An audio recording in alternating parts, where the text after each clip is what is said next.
اشفاق احمد صاحب بلا کے مجلسی آدمی تھے۔ کہانی لکھنے میں تو تحریر کے آسمان کا درخشندہ ستارہ تھے ہی، مگر کہانی کہنے اور داستان بیان کرنے کے فن میں بھی کوئی دور تک ان کا ہم پلہ نظر نہیں آتا۔ برِ صغیر پاک و ہند کی اردو زبان کی تاریخ میں کوئی ایسا جامع صفات ادیب پیدا نہیں ہوا جو بیک وقت اعلیٰ درجے کا افسانہ تحریر کرے۔ ڈرامہ لکھنے لگے تو اس جیسا منظرنامہ، کردار نگاری اور مکالمے کوئی اور نہ لکھ پائے۔ صداکاری کے میدان میں اپنے لیے خود تلقین شاہ کا کردار منتخب کرے، اس کے لہجے اور زبان و بیان کی نوک پلک سنوارے، مکالمے کی ادائیگی کے خد و خال بنائے، تمام کرداروں کے مکالمے اور منظرنامہ بھی تحریر کرے، اور اس کے ساتھ صداکاری کرتے ہوئے سالوں اس تلقین شاہ کو لوگوں کے دلوں کی دھڑکن کے طور پر زندہ رکھے۔ سیکولر، لبرل اور ملحد نما ادیب اشفاق احمد کے کمال فن کا اعتراف اس لیے نہیں کرتے کیونکہ اشفاق صاحب کے اندر ایک ایسا اسلام کا سرفروش دیوانہ چھپا ہوا تھا جو ان کی تحریروں اور گفتگو میں ایسے چھلکتا تھا جیسے موجیں ساحل سے ٹکرا کر اپنے نقش چھوڑ جاتی ہیں۔ روحانیت کی دنیا اور بابوں کی سحر انگیز گفتگو اشفاق صاحب کا خاص میدان تھا۔ فورٹریس اسٹیڈیم سے نہر کی جانب جانے والی سڑک پر بابا فضل شاہ کا ڈیرا تھا جسے آج بھی نور والوں کا ڈیرا کہتے ہیں۔ بابا جی کی تفسیر فاضلی قرآن پاک کی انتہائی سہل اور دلوں میں گھر کر جانے والی تفسیر ہے۔ ان کے ڈیرے پر قدرت اللہ شہاب، بانو قدسیہ اور اشفاق احمد جیسے بڑے بڑے ادیب اکثر حاضری دیتے تھے۔ اس ڈیرے پر ماضی کے کمیونسٹ، شاندار مصور، ادیب اور سیاستدان حنیف رامے بھی آ کر بیٹھنے لگے۔ یہ شخص بھٹو دور میں پنجاب کا وزیر اعلیٰ رہ چکا تھا۔ بابا فضل شاہ کا علم و عرفان اس قدر تھا کہ ہر کوئی ان کی گفتگو کے موتی سمیٹنے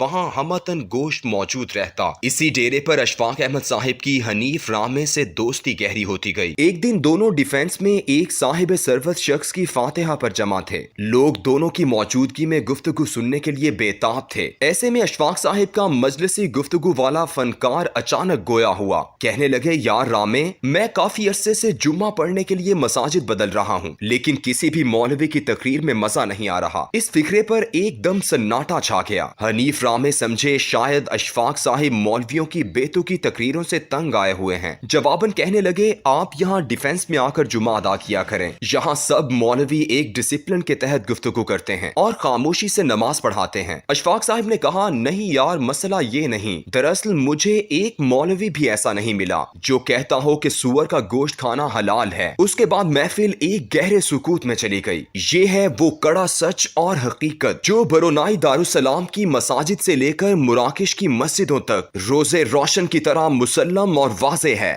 یہ نظارہ ان تمام ممالک کی مساجد میں بھی اسی طرح ہے جہاں مسلمان اقلیت میں ہیں۔ اسلامی شریعت کے ایسے تمام قوانین، اصول و ضوابط اور معاشرتی طرز زندگی کے جرائم کی حدود جن کا تعلق حکومتی سطح پر نفاذ سے ہے، ان میں شیعہ، سنی، بریلوی، دیوبندی یا اہل حدیث کسی ایک میں بھی ایک نقطے یا قومے کا بھی اختلاف نہیں ہے۔ مسلمانوں کا کوئی ایک مکتبہ فکر بھی ایسا نہیں جو یہ کہتا ہو کہ زنا بالجبر یا زنا بالرضا حلال ہے اور اس جرم کی سزا سنگسار کرنا یا کوڑے نہیں ہے۔ کسی بھی مسلک میں سود یا سودی کاروبار جائز نہیں، بلکہ سبھی اسے اللہ اور اس کے رسول صلی اللہ علیہ وآلہ وسلم کے ساتھ جنگ قرار دیتے ہیں۔ کوئی فقہ چوری کے جرم پر ہاتھ کاٹنے کی سزا سے انکار نہیں کرتا۔ مسلمانوں کا کوئی فرقہ جھوٹ بولنے اور جھوٹی گواہی کو جائز قرار نہیں دیتا اور تمام مسالک اس جرم کی سزا پر بھی متفق ہیں۔ ذخیرہ اندوزی، دھوکے سے مال فروخت کرنا، جھوٹی قسمیں کھا کر کاروبار کرنا یا جوا اور سٹے بازی سے کاروباروں اور گھروں کو اجاڑنا، یہ تمام کے تمام ایسے جرائم ہیں جن کے بارے میں تمام فقہاء متفق بھی ہیں اور ان جرائم پر سزاؤں کے نفاذ میں بھی کسی قسم کا کوئی اختلاف نہیں پایا جاتا۔ زمینوں پر ناجائز قبضہ کر کے آخرت کی وعید تو اپنی جگہ ہے، لیکن اسلامی تاریخ میں قاضیوں نے جو سزا مقرر کی ہے اس پر بھی کوئی تفریقہ بازی نہیں ہے۔ پڑوسی کے حقوق کے بارے میں اگر اسلامی شریعت کے مطابق قوانین مرتب ہو جائیں تو تمام مسالک ایسے مشترکہ قوانین مرتب کریں گے کہ جدید انسانیت میں امن و آتشی کے لیے اس سے بہتر کوئی اور قانون میسر نہیں ہوگا۔ مسلمانوں کے کسی مسلک یا فرقے میں فحاشی اور عریانی کی کسی بھی سطح پر اجازت نہیں ہے،